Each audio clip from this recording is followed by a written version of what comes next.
Good morning, everyone, and welcome to Strategy Café. I'm Matt, one of the strategy facilitators at Alembic, and I'll be your host for today's session on culture, communication, and place. I'm just going to take a moment and wait for everybody to get logged in. I hope everyone has their coffees to hand and is feeling good about the day ahead. And let me kick off with a little bit about what we're going to talk about today. So in just a second, I'll give everybody an introduction to the other members of the team with us today and tell you a little bit about Alembic. This is the second session in a series of webinars talking about the post-pandemic landscape. Last month's was on adaptations and leadership style for the new environment, and you can still have a listen on YouTube channel if you're interested. This week, we're going to be talking about culture, communication, and place. So what has the pandemic meant for culture? Why has the change in routine been so disruptive for many people? Think about how important place is for businesses. Look at communication techniques for online and how this links to culture. And then some strategic options and a quick summary of our main points and next steps at the end. We'll also leave a little time at the end as usual for some questions. So please do type any questions you have into the chat area and we'll get to those. We'll try and finish up at 9 o'clock for anyone who has to go. But we'll also be on for a few minutes after 9 to answer any questions for anybody who wants to stay online. Slide, Nick. For anybody who hasn't tuned in before, Alembic provide expert facilitation to help leaders as they work through change and to transform and grow their organizations. I'm one of the strategy facilitators at Alembic, and my background's in the healthcare sector. So working for large private hospitals and new market entrants. I'm one of the 2 senior strategy facilitators and client managers, and I work on all kinds of complex problems with business leaders and their teams, delivered predominantly through coaching, large group or small team facilitation, or implementation through project management. I'm fortunate today to be joined by my colleagues, Nick Mayhew, our MD and founder, and a fellow strategy facilitator, Roseanna Farish. Good morning to you both. Perhaps you could give a quick introduction. Yeah, good morning, everybody. And well, a bit about me. So I really work with leadership teams through significant points of change. So at the moment, working on a family business succession and also an M&A leadership and strategy integration. So really about the structural change that's happening, but also the emotional transition that leadership teams are going through. So, and just facilitating the conversation around the change that's required on those things. Hi, I'm Nick. Hopefully you all know me. And my oft-repeated claim to fame is to have been brought up through life by a Buddhist psychotherapist, learned accountancy early on in my adult life, and a senior leadership career in accountancy, and then the opportunity to found Alembic in 2016. So just a note that we're nearly 5 years old, which I'm very proud of, and very proud of this team here. So good to see you both online. Thanks, guys. Slide. So kicking us off today, we've been talking about changes in routine recently and why these can be so disruptive to our everyday lives. This is something which I know has been a sentiment felt by many people during the pandemic, and it's hardly surprising, given it's probably one of the most fundamental changes to routine many people have ever experienced. So why are routine changes so difficult for many people? Well, part of it is down to how the brain processes information. So in short, habits and routines are built mostly unconsciously, unlike goal-oriented thinking, which might be what most people imagine when you imagine thinking processes. It's important because the unconscious way of thinking, as in routines, is very fast and efficient, and it's a good way of processing information, so it saves us a lot of effort. So when you break these, you're forcing your brain to do a lot more active thinking to get through life, which can be quite tiring.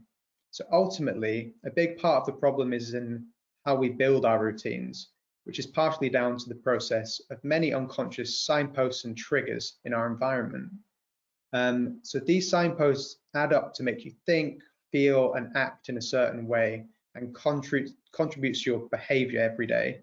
Now consider that during the pandemic, not only were our existing routines broken, but the vast majority of our unconscious signposts were also stripped out of our lives.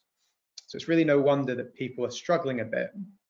I know for me personally, on reflection, I struggled in April 2020 when we moved to working from home only. In particular, I think I missed the signposts and structure of morning routine, getting a coffee, putting on my suit, commuting with others that have a shared purpose, and just the general environment of working in an office. It kind of gave you some separation between your work and your social life. And for me, it wasn't the end of the world, as I already had a decent precedent for remote working at Alembic. But for many, the question of how to rebuild routines was really difficult, and one which has become relevant again as we prepare to go back to the offices. If I could stress any point on this, I suppose it would be new routines means new opportunities. So it's something we should be thinking about. So use the change to bin some of your bad habits, and in their place, perhaps try and create ones which will serve you better. And try to be conscious about your environmental triggers, as they can make your life a whole lot easier. Slide, Nick. So on the brink of potentially going back to the office, besides routine, another conversation which has been really interesting is around place and togetherness. And it seems like something there's quite widely varying opinions on, though most people do seem to agree that we'd like to be together a bit more than we're getting in our current environment. So a question to my colleagues is, how important is being together in the same physical place? Yeah, I think, yeah, I mean, it's a question on really about, what's the future of work and how much time are we going to be spending together when we're allowed back to see each other. And I think you can take a motivational point of view on this. For some, that sense of belonging and togetherness is a key motivator for why they work in the environment or the industry that they work in. And so when you strip that back, as you're saying, like, how do you plug that gap? I think there are things that you can do. And if you think about what it means to be together and the sense of belonging, I think that comes from a shared experience. So you might not actually be physically together, but having a shared experience gives you that sense of being together. And just some things like, as a team, we have gone on a walk together at the same time, and we actually did like a little treasure hunt, and it was actually really nice as a lunch break, just to sort of have a shared experience together, but actually we're not together. But there's other things, sort of working practices that we've also been doing, which I think have worked quite well. So how do you mimic the office, where you can just, pop to somebody's desk and, start a conversation or ask questions, and, opening up we use Teams, so opening up a Teams channel where you turn your video off, you turn your mic on mute, but actually, you can just sort of reach out, and sort of you're available to be, as if you're working at a desk. You can come up and you can see I'm not in a meeting, and you can ask me questions. And I think that it's less intense, it's less formal as a Teams scheduled meeting, but it is a nice way of creating that more informal working office-like environment, which might speak to those people with a strong motivation around belonging and togetherness. So I think there's some ideas and things that we've been doing. Yeah, it's a really good point, and I completely agree. Belonging and togetherness is a really important element, which has become much more difficult over the past year. And there are definitely things we should be trying to do to fill the gap. And there are definitely people who need it more than others. And it's really interesting to hear that all the different people we talk to seem to have slightly different approaches. Yeah, I think my biggest point here is that it not to be forced. And so you really have to, as I was saying in the last webinar, you have to tap into those motivators. So for some people, like that sense of being forced into something, feels a bit disingenuous and not authentic. So I think you have to, read the room and go with what's going to work and tap into those motivations so it doesn't feel forced. It's about it being authentic and organic. But there are things that you can try, which I think is important to note. Yeah, absolutely. I think it also points to a wider question on how we're going to move away from a collective place, and how it's going to affect culture and shared purpose. So culture tends to be something which comes by osmosis, is what I say. So you soak it up from your environment and the people that you converse with. It also comes from observing, so particularly leadership figures. And without a shared space, a lot of that interaction is lost. So I think organization-wise, I imagine it will be most felt in kind of mid-sized businesses. So businesses which are large enough for the culture to be more than just following what the founder or the MD does, but small enough not to have undertaken a big culture exercise. So defining your culture and writing it down for people to read. I also see particularly for new starters are going to find this really difficult, as they're starting from scratch and they don't have the lines to read between to glean what the company culture is going to be like. So those signposts. So if there's no culture document for them to review, they're left with picking up the company culture in the virtual environment, which comes with big communication challenges, which we'll explore a little more in a minute. Again, a point to think about is all the change is coming with opportunity. So think about those opportunities. And I suppose a question I'll pose to Nick. Do you think the move from home working has only negatively impacted company culture? No, definitely not. I think the cultural impact is not necessarily either positive or negative. That's a question for us as leaders to consider and change and get right. I think you made some incredible points about, I'm going to say, the lockdown as opposed to flexible working. If we just differentiate those two ideas, lockdown is one thing, but flexible working is a positive outcome from that we can all benefit from. And the shock of lockdown was helpful in terms of transiting everyone instantly into the environment. The leadership challenge, I think, is to pick up the pieces. I think, as you said, Matt, it shattered the routines, and everyone has kind of like organically or maybe more thoughtfully sort of worked their way back into some sort of new routine. But I personally view the move to more flexible working as an opportunity that many will take up, and therefore a really important competitive pressure for us in terms of how we serve customers and who we recruit. It brings into the sphere of working, and I know this from my experience working in large professional services firms back in like 10 years ago. We used to have huge debates about whether we could dilute the working week to be attractive to highly capable workforce that 9 to 5:30 just never ever suited, but could work 30 hours if they were given flexibility and do an amazing 30 hours. I think a lot of people have taken that idea up in the last few years, and flexible just really opens that beautiful flexibility for the organization and for people whom it serves up. And then I think, as you've been saying, it just posts up a huge series of questions about how we create a new set of routines and risks, because for a lot of people, the absence of that, I don't know, maybe don't self-regulate very well, and so just need to just watch the people around them to get the cues. They've lost that. So how do you supervise people that just don't cope when they're flexible and can't work hard? Struggle with that. But that's a really important leadership training point. And then for the rest of the organization, I think there's a risk of that shattering of the norms, somewhat diluting our experience of the company and the brand and our attachment to it. So it's really important to find the right ways to reattach emotionally to things, to routines. And I think we have to actually find out what's going on in people's heads by talking to them about it, rather than making assumptions here.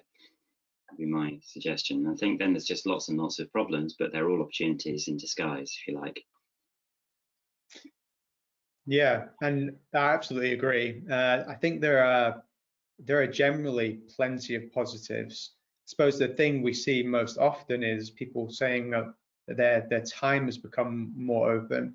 But I think there are also loads of other things: financial benefits, closeness with family, lots of different people reporting lots of different benefits.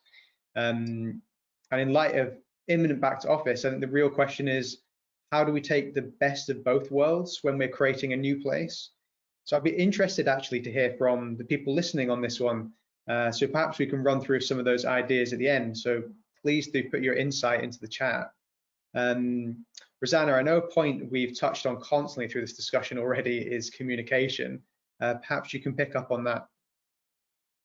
Yeah, I mean, communication is like one of the most talked about things, you know, pre-lockdown, pre-pandemic was always something that we would cover as a fundamental part of what's going to make any leadership change, strategic change, you know, be most effective. So communication has always been an issue and an area that leadership teams want to work on. I think it is heightened. So this slide, what do you see here? So it's the sky, and maybe you can see it on a computer monitor. But what if I said there was more to this picture? So I've cropped out the picture.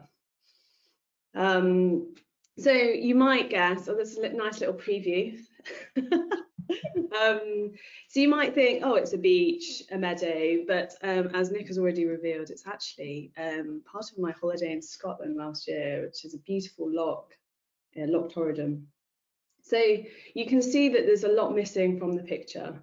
And so how do you then fill in the gaps? So a lot missing from the picture is a metaphor for the loss of body language and that sense of connection. So the science behind communication is that 93% of our communication comes from body language. So when we're not physically together, like we're not now, you have to work harder at your communication to fill in that gap. So all of that body language has been lost. So listening, we can think about listening and active listening and being really present to what that other person is saying. And so when we talk about active listening, we're thinking about no judgment and just having the pure intention of hearing that other person without the immediate need to respond. And that's actually really hard because somebody says something, I'm saying things to you now, and you have that immediate thought in your head to maybe challenge it. What do I think about that? But actually active listening on video calls is so important just to make that other person feel heard. Presence and attention. So how do we increase our presence and reduce the number of distractions that we're facing? I think one of the biggest differentials I see is about managing those. I think some people find it really, really difficult to pay attention online. And there should be no judgment about that. But what are you doing with yourself and with your teams around practicing those focusing techniques?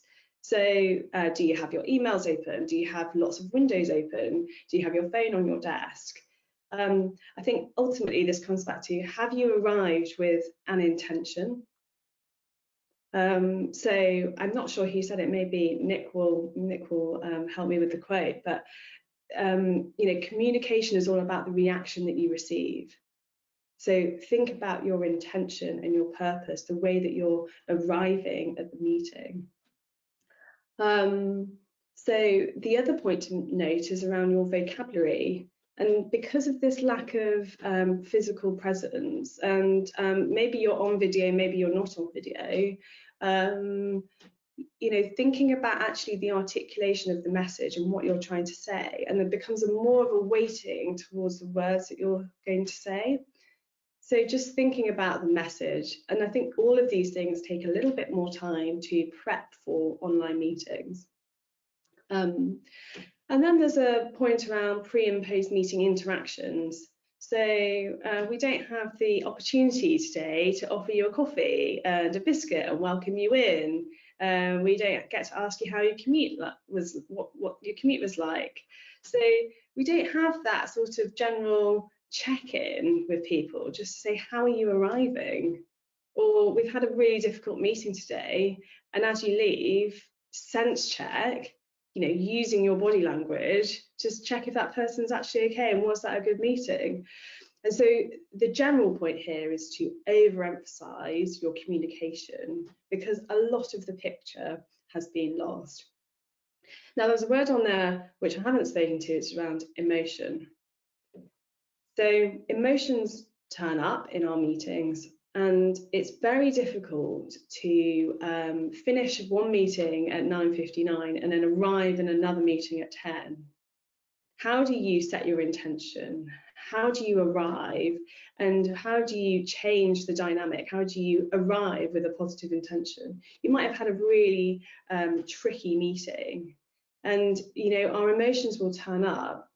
And the absence of being together, your emotions may come across as heightened. So I think it's just worth that everybody has emotions. Everybody will be feeling emotional to varying degrees, but actually just checking in on those is really helpful. So what are some of our best practice tips then? I think for me, the point on the pre and post meeting interactions is one I'd just like to highlight. I think so much of the your sort of casual relationship building and prepping mentally for the meeting is lost from the pre and post meeting interactions. If you think about turning up to a boardroom with 10 other people, all of that outside of work chat, which builds the environment for the meeting, is completely lost. And then all of your debrief, you might choose to walk down to the train with somebody after the meeting. All of that's lost. It's all of the normal interaction that we're used to. Even traveling to the meeting with one of your colleagues, it creates this really abrupt, solid line between turning on your computer and just arriving at the meeting with everybody else at the same time. I think I personally find it quite jarring, and I know at Alembic we do a few exercises pre-meeting. We can do meditations or doing, and it really helps to create a softer edge to turning up for the meeting. Yeah, I think so. I think they're great points, Matt. But I'm privileged to chair a few companies and be on some boards, and all of us facilitate meetings with senior leaders all the time. So we've all seen horror shows this year where someone perhaps has just come from a really difficult meeting or a difficult conversation, and then just crashes straight into the next meeting and brings that emotion with them, and they're just totally distracted, and you can kind of pick it up, and that then is contagious, which is mot de jour, and affects a few people in the group. And as a chair, suddenly you find that the level of the heat in the meeting has just gone up, and suddenly what's going to be a difficult meeting has become almost impossible to manage. And I agree with all of that. I mean, and even for us, so we practice training our attention, because you have to if you're going to facilitate high emotional issues around leadership teams. You have to practice your attention and manage your own sort of affect to the right level. But even us, we're not perfect. I'm perfectly capable of crashing into a meeting or being distracted by something. So it's really, really hard. And I think it just is an onus on the leader. So let's say in this case, the chair, everyone in that group has got an accountability, right, to manage themselves better. So my view on this is we've just really got to up our communication skills a lot. They've never been that great, and they could be a lot better. So yeah, do you want to put on the next slide, Nick? I completely agree with what you're saying, Nick. I think the point here is that whilst we meet face to face, you would unconsciously allow people to arrive, take their coat off, grab a cup of tea. The environment is that we have to sort of almost force that. So, a few minutes on arrival, allow the organic chit chat. And I think this needs more time in this environment. There's also your point, Nick, about just checking in as people arrive in the meeting. So asking, how are they? How are you arriving? And allowing time for that direct question. And then there's clearing the previous meeting. So what is your process for clearing the previous meeting? Do you have one? Do you go and make a cup of tea? Do you have some breathing techniques? A chance to clear that and arrive with your positive intention for the next meeting. Just on a practical point, one of our clients now does a meeting might start at 10:05 or it might finish at 4:55, because she is diarising that 5 minutes to allow her to change ends, and she's building in that capacity for herself. And then to Nick's point, bring everybody in around the purpose, and then notice when people are struggling. Use that active listening to notice, because there's, what are you noticing that for if you're not going to help that person? And so I think it's an opportunity just to help the person who is distracted or maybe has turned up in an unhelpful way. And then the final point here, which is around managing distractions, and that might be notifications, but I think ultimately this is around developing concentration techniques and practicing that focus. This is something for me personally that I've really tried to intentionally work on, because there are so many notifications, everything is always on, and whilst we only interact with the computer screen, it's really difficult to manage your focus and attention. And so I think you can do things outside of work that really practice and develop your concentration techniques. And some people are more or better at this than others, but I do believe it's something that you can practice. So 5 minutes of reading without looking at your phone.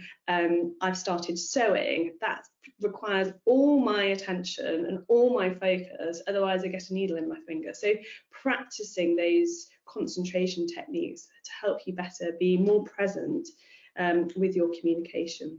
So these are just some of the best practice tips that we've got, but again, just dive into the chat and share what's working for you around hybrid and online meetings.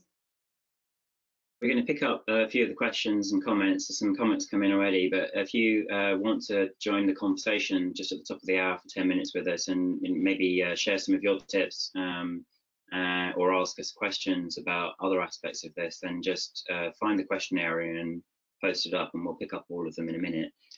I just wanted to make a link here to culture. So I think Matt made a great point about the unconscious. First thing to think about is, what are the routines you're setting up that will become your new unconscious cues? So you need to consciously set those up, or at least consider what's happening organically, naturally, and what you want it to be. And is there a gap there? Could you do better? I think it's worthwhile thinking about this from a sense of identity. So my identity, who I am, the company's identity, what the company is, what its brand stands for. Culture is part of that, in the same way that maybe values is part of me. And I identify with the company. And so the culture is something that is part of my story of who I'm going to be and what my life is going to be like. So question, can your senior leadership team, can the team around you describe now what life is like at your organization in a consistent way? Do you know what they would say? Does it make sense? Does it add up something consistent and coherent? When you're recruiting or when you're talking to clients, that positive energy, whether you call it happiness, well-being, contentment, loving it, enjoying my job, feeling it's great here, that's really important, as well as having a sense of purpose to deliver what the company offers in its mission. Those two things come together to provide that extra bump of productivity and attractiveness. So really, as a leader, you've got to think, how are people tuning in from the heart with our business, and is that the same, and have I got that right, and where are the gaps? So I think just take all those kind of tips that we've given, which are quite specific, and just chunk them up into, okay, what's that whole map look like? What are the different parts of that? Have I got it right? And do we need to dig deeper and ask some questions about that? I'm going to throw back to you, Matt. Yeah, a really good point, Nick. And I think all of that brings us to an important question, which is to change or not to change. Go back to the office, stay working remotely, or come up with something which is more of a hybrid. I think for businesses which are suitable, finding a hybrid model definitely has the potential to have significant advantages. And it could be the direction of travel over the next few years. There's a good chance that a significant number of companies will take up more flexible working models, which will have wider appeal to a variety of talent. And there could be substantial opportunity cost in not offering something in that space. So really, this slide is to say, don't just wait and see. Try to explore a flexible model that might work for you and occupy the ground ahead, and start to think about your culture and how 2021 might affect it. Next slide. And this is a good place to start. So it's a free culture diagnostic, which gives you a RAG analysis on 10 cultural categories. We're going to send this around as a follow-up to this session today, and I encourage everyone to have a look at it. It's a great starting point for conversation around culture.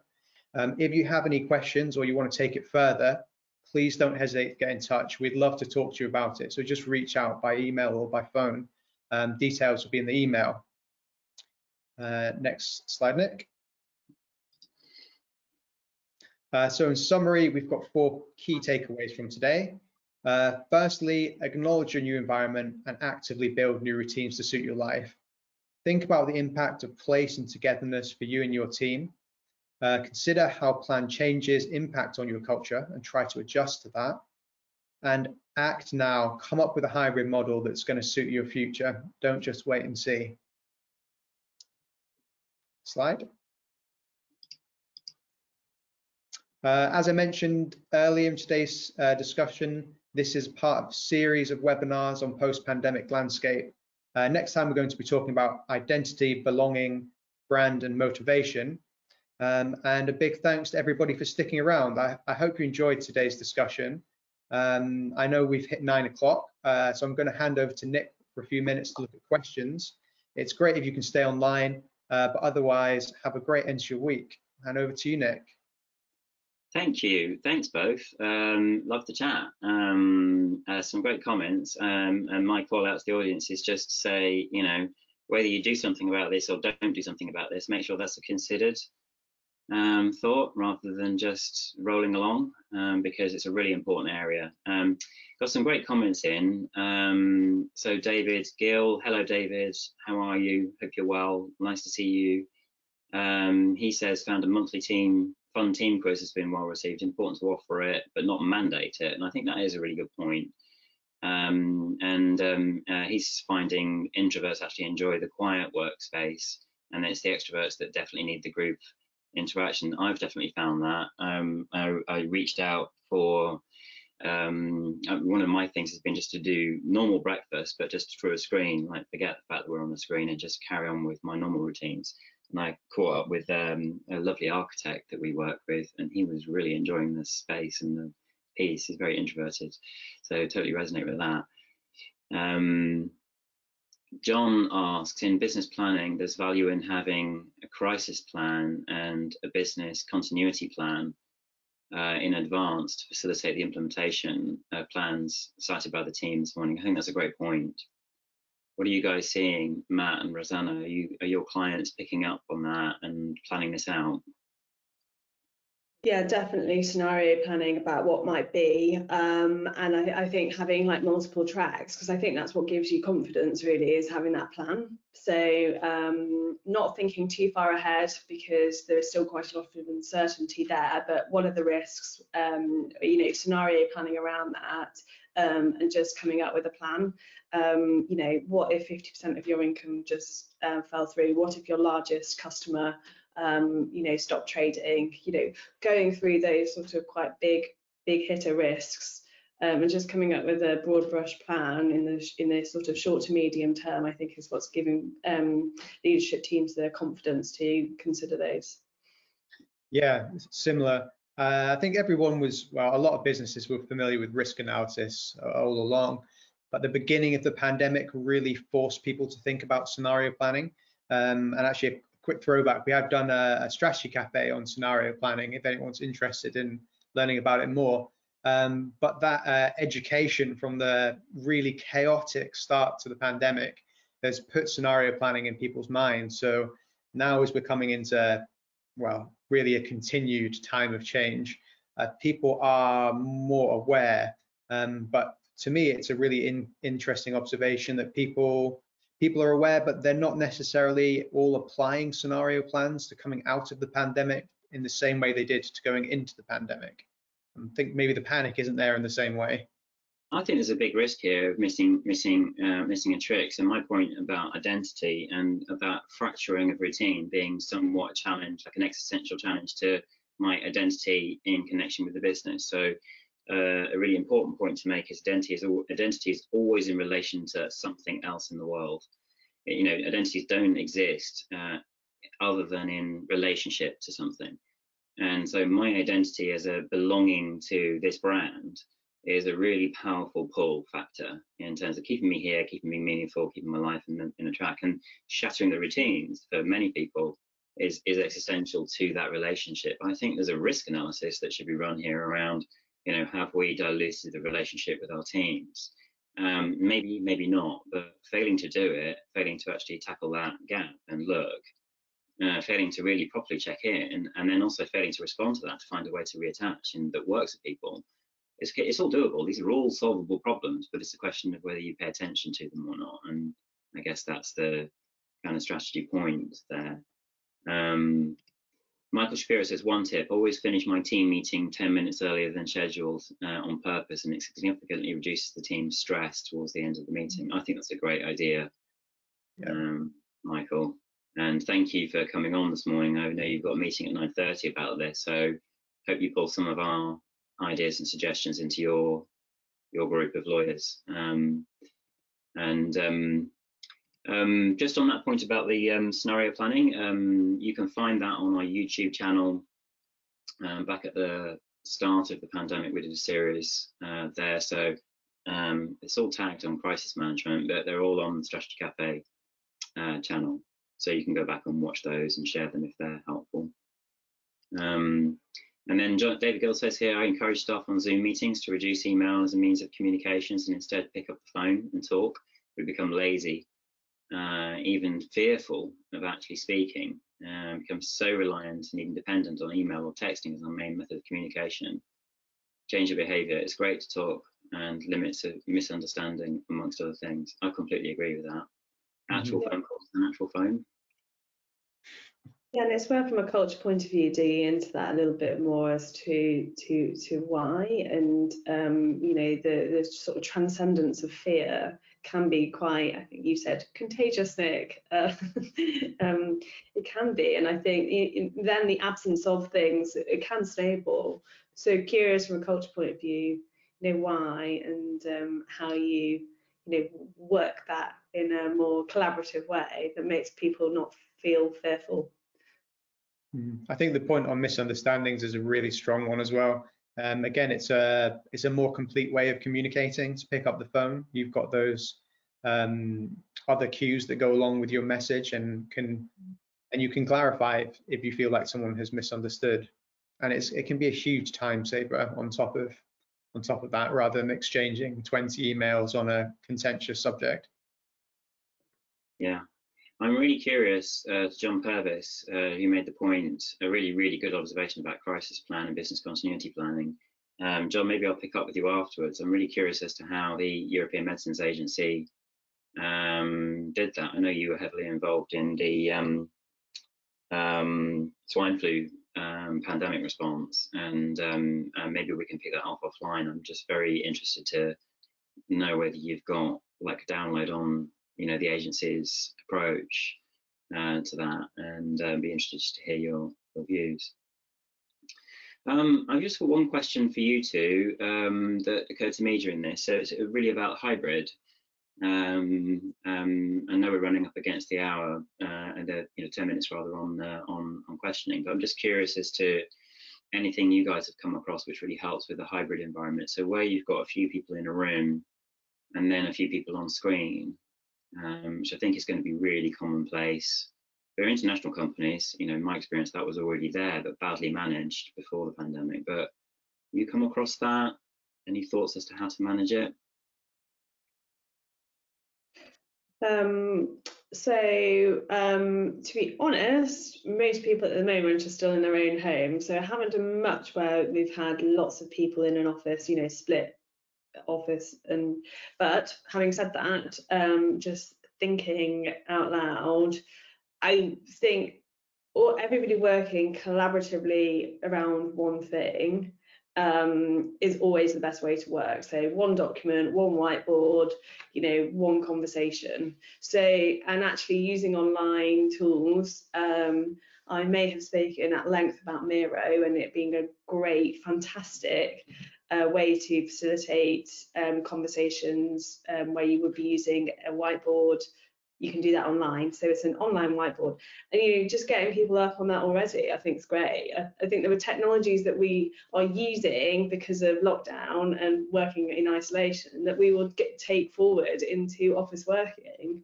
I love a whiteboard, I love posters, but I think these online tools are just as good. So I think making sure that everybody's working on the same point.